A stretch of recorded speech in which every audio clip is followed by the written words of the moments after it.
artık yazmaktan. Var bir de yolu, bunu anlatsam.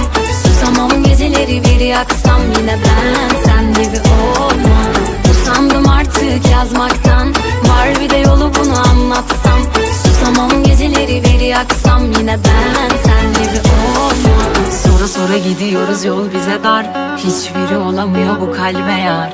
Yaz beni bir kağıda, sil baştan. Beni bir görsen, beni bir duysan. Bahtına kara alın, yazı ne eder?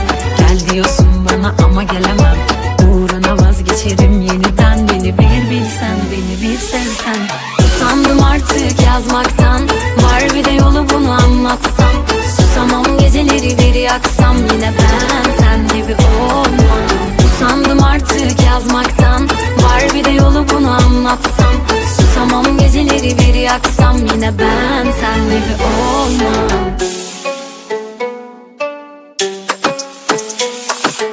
İçimdeki güneşe bir deniz olsan. Kırılan kalplere beni sorsan.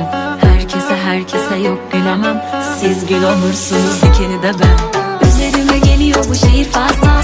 Çıkamıyor içinden umut yarına.